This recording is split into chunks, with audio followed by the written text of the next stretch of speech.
નમસ્કાર, હું છું આપની સાથે રોશની અને તમે જોઈ રહ્યા છો ગુજરાત એક્સપ્રેસ। સરકારની પીએમજેએવાય યોજના અંતર્ગત સારવાર આપતી રાજ્યની ખાનગી અને ટ્રસ્ટ સંચાલિત હોસ્પિટલની મુસીબત વધી છે। ઇન્સ્યોરન્સ કંપનીઓ તરફથી રાજ્યની ખાનગી તેમજ ટ્રસ્ટ સંચાલિત અંદાજે 60 હોસ્પિટલને 300 કરોડ રૂપિયાનું ચૂકવણું બાકી છે। ઓરિએન્ટલ ઇન્સ્યોરન્સ કંપની અને બજાજ એલાયન્સ દ્વારા બિલ પેટે ચૂકવવાના થતા અંદાજે 300 કરોડ રૂપિયા ચૂકવવાના બાકી છે, ત્યારે બાકી 300 કરોડ રૂપિયા ઝડપથી ચૂકવવામાં આવે એ અંગે Gujarat nursing homes and hospital association તરફથી સરકારને રજૂઆત કરાઈ છે। આહનાના સેક્રેટરી ડોક્ટર વિરેન શાહે કહ્યું કે અમે ડિસેમ્બર મહિનામાં બાકી નીકળતી રકમ અને બિલની ચૂકવણીમાં ઢીલાસ અંગે આરોગ્યના એડિશનલ ચીફ સેક્રેટરી મનોજ અગ્રવાલને રજૂઆત કરી હતી, જે સમયે અમને હૈયાધારણા અપાઈ હતી કે ઝડપથી બાકી નીકળતી રકમ ચૂકવવા માટે આદેશ કરાશે। જો બિલની ચૂકવણી સમયસર નથી થતી તો 31 માર્ચ બાદ ઓરિએન્ટલ ઇન્સ્યોરન્સ કંપની અને બજાજ એલાયન્સના ટાઈ-અપ્સ રદ કરી દેવા અંગે પણ કહેવામાં આવ્યું હતું। જો કે અમારી રજૂઆતને 2 મહિના કરતાં વધુ સમય વીતવા છતાં કોઈ સુધારો થયો નથી। રશિયા યુક્રેન વચ્ચેના યુદ્ધનો આજે 10મો દિવસ છે। યુક્રેનની સ્થિતિ વધારે ખરાબ છે। રશિયન સેનાએ યુક્રેનના પાટનગર કીવને ચારે બાજુથી ઘેરી લીધું છે। જો કે આ યુદ્ધ દરમિયાન રશિયા ઉપર પણ આંતરરાષ્ટ્રીય દબાણ વધી રહ્યું છે। રશિયા પણ ઘણા કડક વેપારને લગતા અને આર્થિક પ્રતિબંધો લગાવવામાં આવ્યા છે। એપલ, જનરલ મોટર્સ અને હાર્લી ડેવિડસન જેવી અમેરિકા અને યુરોપની દિગ્ગજ કંપનીઓએ રશિયા સાથેનો તેમનો વેપાર સમેટવાની જાહેરાત કરી લીધી છે। એપલે રશિયામાં તેમના આઈફોન્સ, આઈપેડ્સ અને મેક જેવી દરેક હાર્ડવેર પ્રોડક્ટ્સનું વેચાણ રોકી દીધું છે। યુક્રેનના સમર્થનમાં એપલ પહેલેથી જ રશિયામાં એપલ પે પર પ્રતિબંધ લગાવી દીધો છે। સ્પુતનિક અને આરટી ન્યૂઝ જેવી રશિયન એપને એપલની એપ સ્ટોરમાંથી બહાર કરી દેવામાં આવી છે। આ સિવાય એપલના લાઈવ મેપ્સ પર યુક્રેનની મેપની લાઈવ લોકેશન આપવાનું પણ બંધ કરી દેવામાં આવ્યું છે।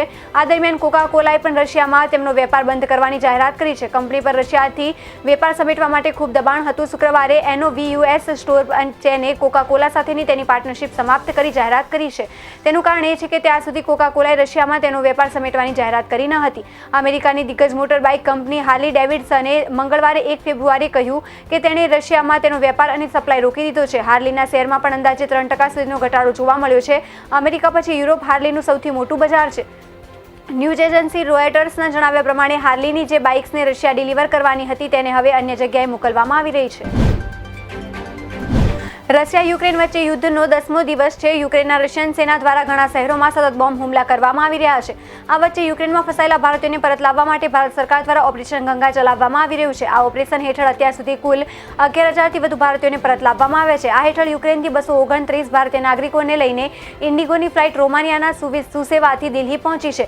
તો ઓપરેશન ગંગા હેઠળ ભારતીયોની વાપસીમાં સરકાર કોઈ કસર છોડી રહી નથી। આજે સવારે એર એશિયાના વિમાનથી 179 લોકોને દેશ પરત લાવવામાં આવી રહ્યા છે। આ બધાને યુક્રેન સરહદી દેશોથી લાવવામાં આવ્યા છે। આ નાગરિકોનું એરપોર્ટ પર સ્વાગત કરવા માટે વિદેશ રાજ્યમંત્રી વી મુરલીધરન પહોંચ્યા હતા। યુક્રેનથી પરત આવી રહેલા મેડિકલ વિદ્યાર્થીઓનું ભવિષ્ય અંધકારમય બની ગયું છે। દેશમાં જીવલેણ કોરોના વાયરસ મહામારીના કેસમાં આજે સામાન્ય ઘટાડો થયો છે। દેશમાં છેલ્લા 24 કલાકમાં કોરોના વાયરસના નવા 5,921 કેસ સામે આવ્યા છે અને 289 લોકોના મૃત્યુ થયા છે। કાલે 6,396 કેસ અને 201 મોત નોંધાયા હતા, એટલે કે કાલની તુલનામાં આજે કેસમાં ઘટાડો થયો છે। કેન્દ્રીય સ્વાસ્થ્ય મંત્રાલય તરફથી જારી કરાયેલા આંકડા પ્રમાણે કાલે કેસમાં 13,450 લોકો સાજા થયા છે। ત્યારબાદ હવે એક્ટિવ કેસ ઘટીને 63,878 રહી ગયા છે, તો મહામારીને કારણે મૃત્યુ પામનારની સંખ્યા વધીને 5,14,878 થઈ ગઈ છે। આંકડા પ્રમાણે અત્યાર સુધી 4,23,78,731 લોકો સંક્રમણથી મુક્ત થઈ ગયા છે। રાષ્ટ્રવ્યાપી રસીકરણ ઝુંબેશ હેઠળ અત્યાર સુધી કોરોના વાયરસ વિરોધી રસીના આશરે 178 કરોડથી વધુ ડોઝ આપવામાં આવ્યા છે। શુક્રવારે 24,62,000 ડોઝ આપવામાં આવ્યા હતા। ત્યારબાદ અત્યાર સુધી વેક્સિનના 178,55,66,940 ડોઝ આપવામાં આવી ચૂક્યા છે।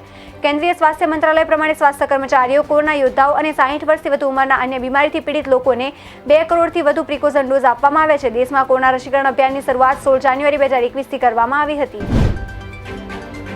યુક્રેનમાં રશિયાના હુમલાનો આજે 10મો દિવસ છે। યુદ્ધગ્રસ્ત યુક્રેનથી ઓપરેશન ગંગા હેઠળ ભારતીય વિદ્યાર્થીઓને સતત સ્વદેશ પરત લાવવામાં આવી રહ્યા છે। અત્યાર સુધી આશરે 3,000 યુવાનોએ વતન વાપસી થઈ ચૂકી છે, તો કેટલાક વિદ્યાર્થીઓ હજુ સુધી સુમી અને ખાર્કિવમાં ફસાયેલા છે। આ બધા વચ્ચે હવે સવાલ વિદ્યાર્થીઓના ભવિષ્યને લઈને ઉઠી રહ્યો છે અને સરકારને આ મામલામાં પહેલ કરવાની માંગ કરવામાં આવી રહી છે। યુક્રેનથી પરત આવી રહેલા મેડિકલ વિદ્યાર્થીઓનું ભવિષ્ય અંધકારમય બની ગયું છે। યુદ્ધને કારણે સ્થિતિ અનિશ્ચિતતાઓથી ભરેલી છે, તેવામાં કોલેજ ખોલવાનું નક્કી નથી। ભારતમાં મેડિકલ સાથે જોડાયેલી સૌથી મોટી સંસ્થા ઇન્ડિયન મેડિકલ એસોસિએશને પ્રધાનમંત્રી નરેન્દ્ર મોદીને એક પત્ર લખી તેમાં હસ્તક્ષેપ કરવાની ભલામણ કરી હતી।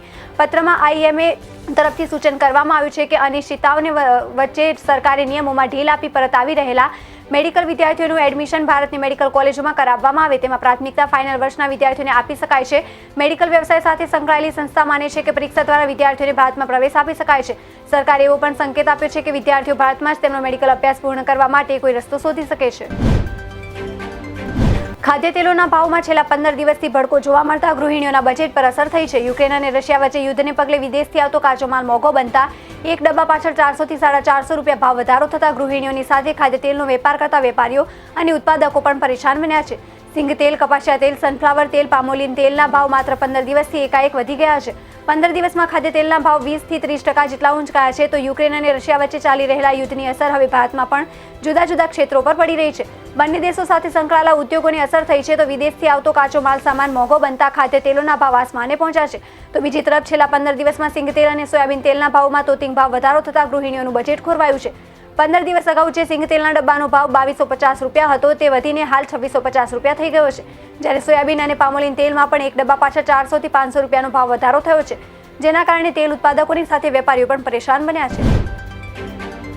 યુક્રેન પર રશિયાના હુમલા વિશે ભારતનું તટસ્થ વલણ હવે અમેરિકાને ખૂંચી રહ્યું છે. યુદ્ધ દરમિયાન સંયુક્ત રાષ્ટ્ર મહાસભામાં 2 વાર પ્રસ્તાવ રજૂ કરવામાં આવ્યો હતો.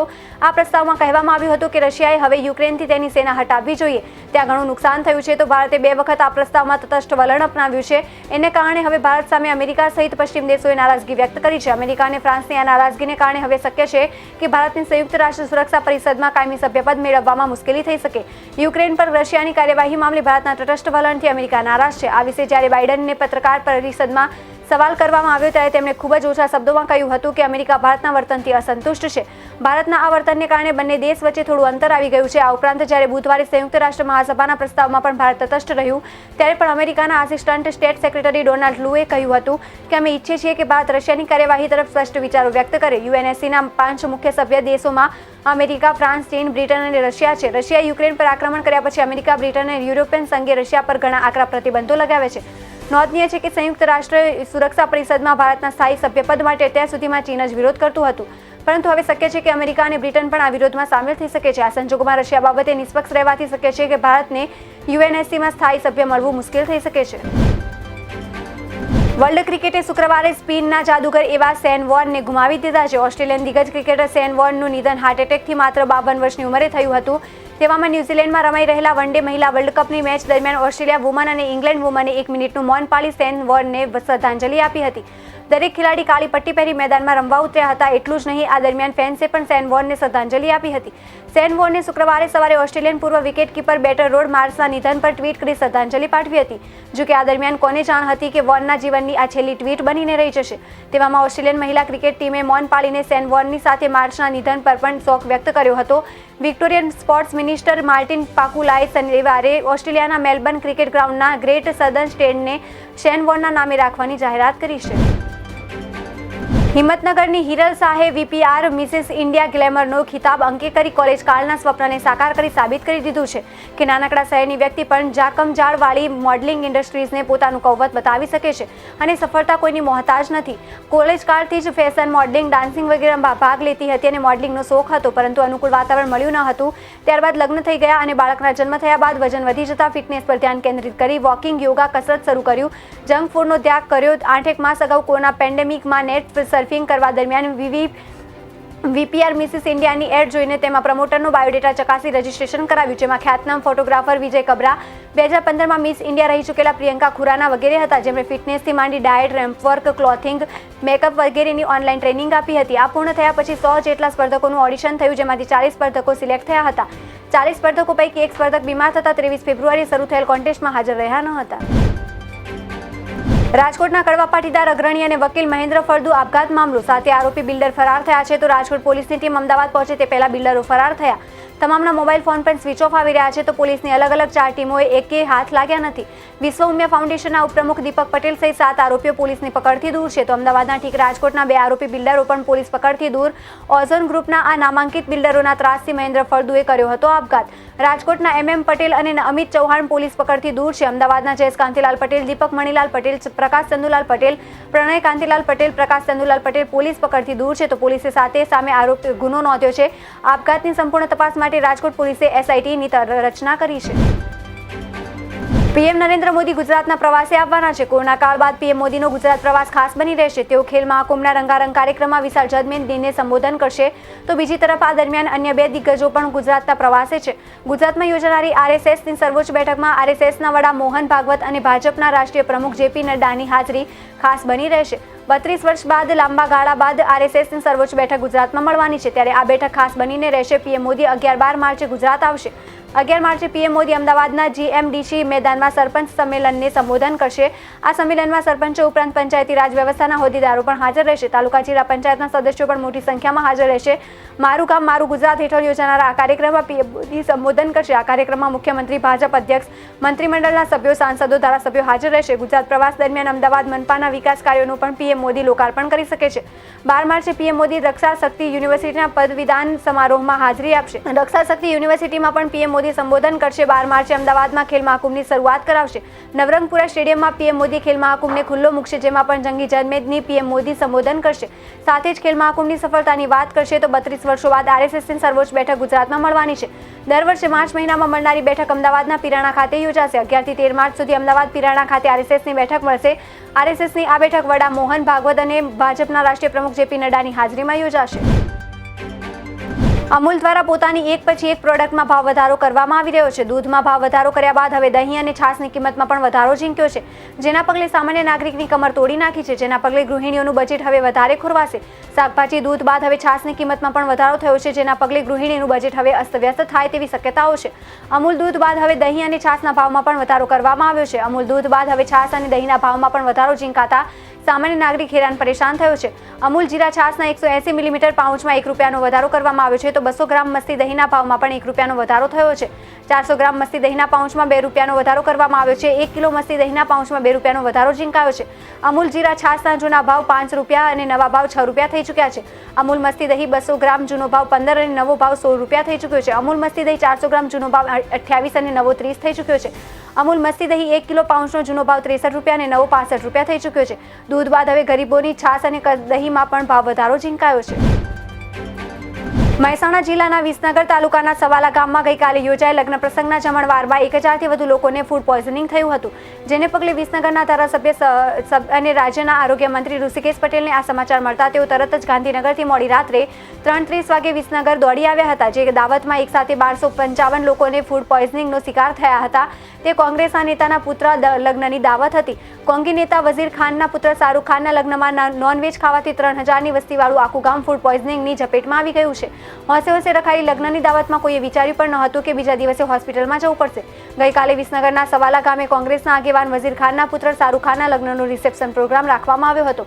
લગ્નમાં ભવ્ય આયોજન કરાયું હતું. મુંબઈથી દિલ્હી કેટરર્સને મહેમાનોના જમણવાર માટે ખાસ બોલાવવામાં આવ્યું હતું, જેમાં ભોજન બાદ લોકોની તબિયત બગડવા લાગી હતી. એકસાથે 1255થી વધુ લોકોને દાવતમાં નોનવેજ ખાતા બાદ અસર થઈ હતી.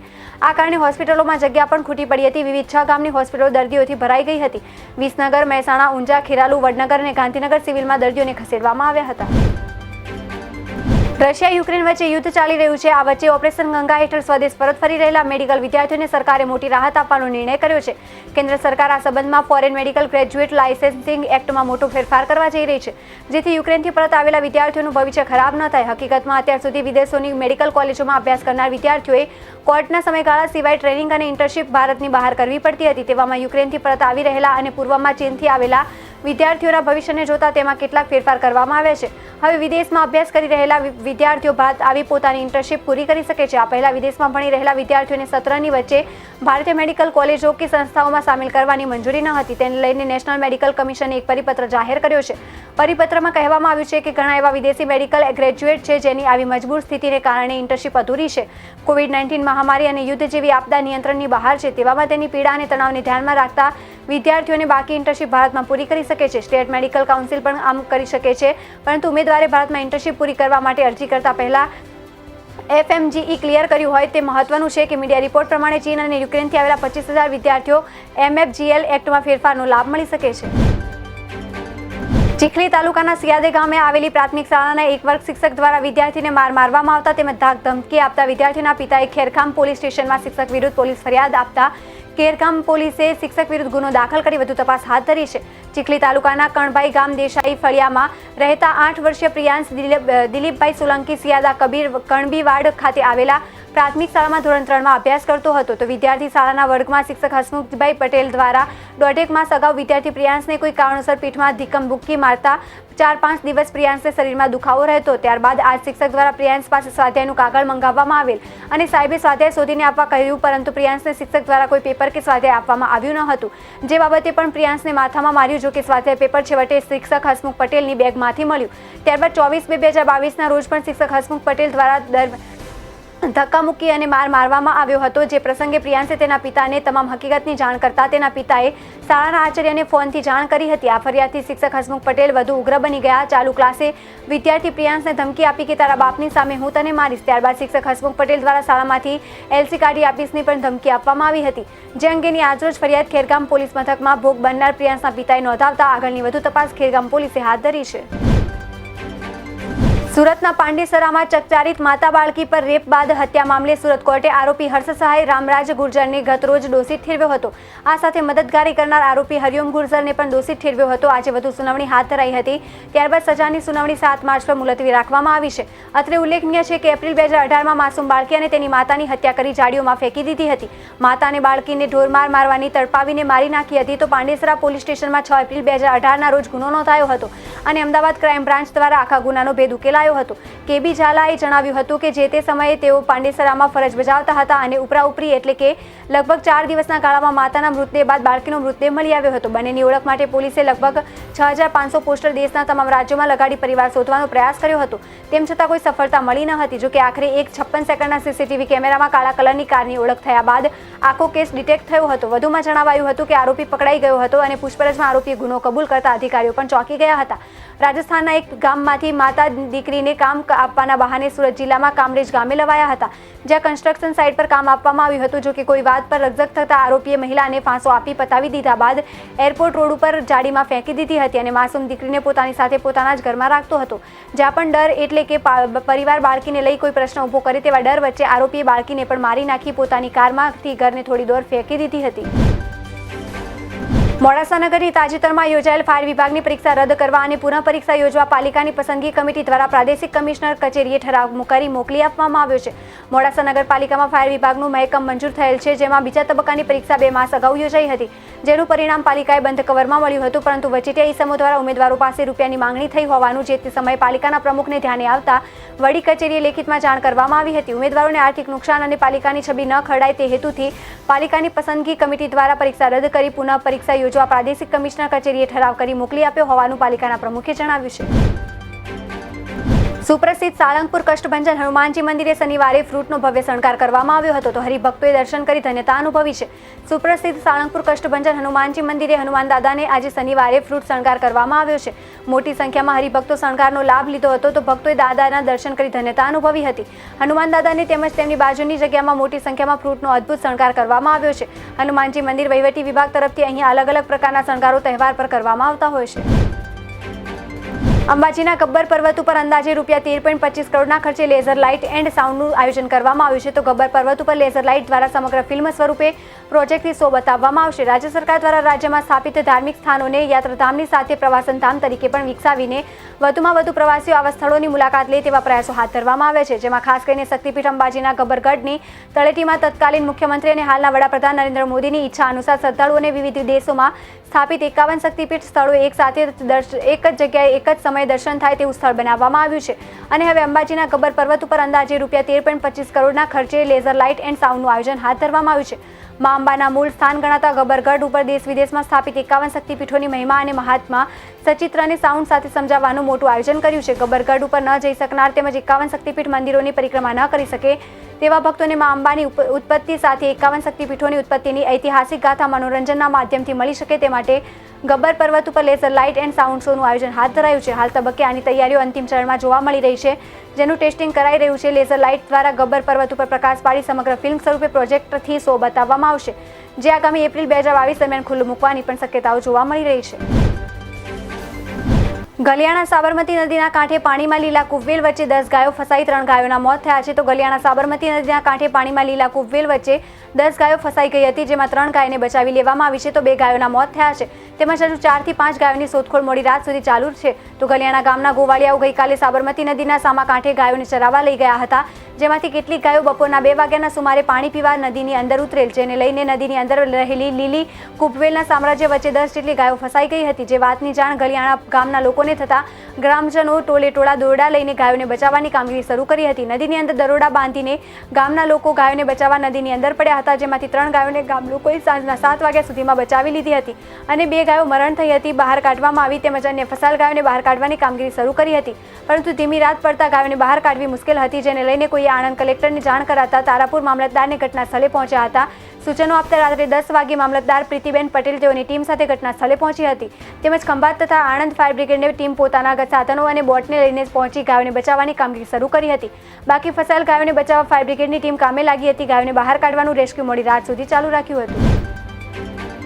પર્યાવરણ સંરક્ષણ માટે સરકાર દ્વારા અનેક પ્રયાસો કરવામાં આવી રહ્યા છે. સરકારના આ પ્રયાસમાંથી બોધપાઠ લઈને સ્થાનિક મહિલાઓને ઘર બેઠા રોજગારી મળે અને પ્રદેશની મહિલાઓ આત્મનિર્ભર બને તેવા સુંદર આશય સાથે આજે દમણ જિલ્લા પંચાયતના મહિલા સભ્ય વાર્ષિકબેન પટેલ દ્વારા વરકુંડ ગામની મહિલાઓને ગાયના ગોબરમાંથી ગૌકાષ્ઠ બનાવવાની તાલીમ આપવામાં આવી હતી, જેમાં ઉપસ્થિત મહિલાઓને ગૌકાષ્ઠ બનાવવાનું મશીન દર્શાવીને તેમાં ગાયના છાણનો ઉપયોગ કરીને ગૌકાષ્ઠ બનાવવાની તેમજ બજારમાં વેચી કઈ રીતે કમાણી કરી શકાય તે અંગે વિસ્તૃત જાણકારી આપવામાં આવી હતી. આ પ્રસંગે દમણ જિલ્લા પંચાયતના ફાઇનાન્સ સેક્રેટરી ગૌરવસિંહ રાજાવાત અને બીડીઓ દ્વારા પણ ઉપસ્થિત રહ્યા હતા, જેમણે મહિલાઓને ગૌકાષ્ઠ બનાવીને નાનો વેપાર કરી શરૂઆત કરવાની પહેલ કરી હતી, જેમાં પ્રશાસન તરફથી બનતી તમામ મદદ આપવાનું આશ્વાસન પણ આપ્યું હતું. આ ગૌકાષ્ઠ મશીનની કિંમત લગભગ 1 લાખ રૂપિયા છે. તો મશીનની મદદથી બનેલા ગૌકાષ્ઠની બળતણ તરીકે તેમજ મૃતદેહના અંતિમ સંસ્કારમાં ઉપયોગ થઈ શકશે. આમાંથી નીકળતા ધુમાડાથી પ્રદૂષણ ઘટશે અને પર્યાવરણ પણ દૂષિત થવાથી બચાવી શકશે. અને સૌથી મોટો ફાયદો એ છે કે અંતિમ સંસ્કારમાં ગૌકાષ્ઠનો ઉપયોગ કરવાથી વૃક્ષો કપાતા બચાવી શકાશે. ફતેપુરા તાલુકાનો વિદ્યાર્થી યુક્રેનથી પોતાના વતન પરત પહોંચ્યો છે. ઓપરેશન ગંગા હેઠળ યુક્રેનથી પરત પહોંચ્યો છે ભારતનો વિદ્યાર્થી. ગવાડુંગર ગામનો સ્નેહલ પટેલ ઓડેશામાં અભ્યાસ કરતો હતો. તે સ્નેહલ હેમખેમ ઘરે પરત પહોંચતા પરિવારમાં ખુશીનો માહોલ જોવા મળી રહ્યો છે. યુક્રેનની ઓડેસા મેડિકલ યુનિવર્સિટીમાં અભ્યાસ કરતો હતો. 50 જેટલા વિદ્યાર્થીઓ બસ ભાડે કરી રોમાનિયા બોર્ડર પર પહોંચ્યા હતા, જ્યાં 24 કલાક સુધી સંઘર્ષ કર્યા બાદ સ્નેહલ પટેલ રોમાનિયા બોર્ડર પહોંચ્યો હતો. ગુજરાત એક્સપ્રેસમાં બસ આટલું જ. વધુ સમાચાર જોવા માટે જોતા રહો અરવલ્લી સમાચાર, એટલે તમારો વિસ્તાર, તમારી વાત.